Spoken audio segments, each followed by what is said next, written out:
fasismoaren eta estatuen autoritarismoaren aurka kalera atera gara Bilbon eta Iruñean. Entzun dezatela fasisteko zen gure mezua. Euskal Herrian milaka gazte gaude zuei aurre egiteko prest.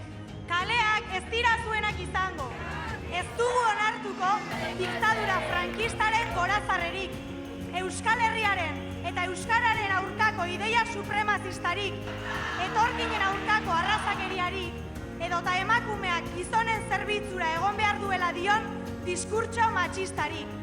Euskal Herriko milaka gaztek fasismoaren aurkako autu irmoa indugu eta gauden toki guztietatik aurre egingo dizuegu. Dizuegu utziko zuen gorroto ideologiratzen. Imperialismo, empobrecimiento de la clase trabajadora, nuevo fascismo y Estado autoritario. Este es el proyecto de la oligarquía y esto es lo que se está implementando en Europa. Y mientras tanto, los partidos socialdemócratas se presentan a sí mismos como alternativa. Pero no nos confundamos, la derrota de la izquierda reformista de los últimos años es la que ha ayudado a desplazar el contexto político y cultural hacia la derecha. Antolakuntzak eta militantzia politikoak fasismoari ateak ixteko balio duela frogatu da azken hilabeteotan.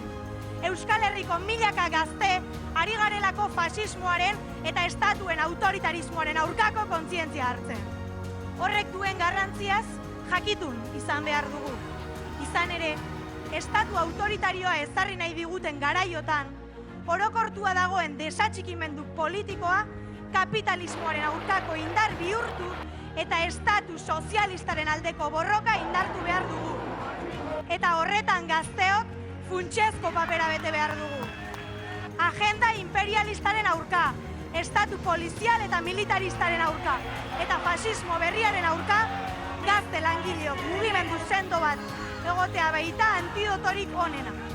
Oligarkiaren estatu autoritarioari langileon estatu sozialista kontrajarri bat diogu. Estatu sozialista da imperialismoa borrokatzeko eta zapalkuntzari gabeko gizartea eraikitzeko langileon estatu eredua.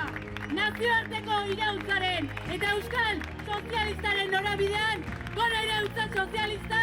Jarrai dezagun norabide horretan!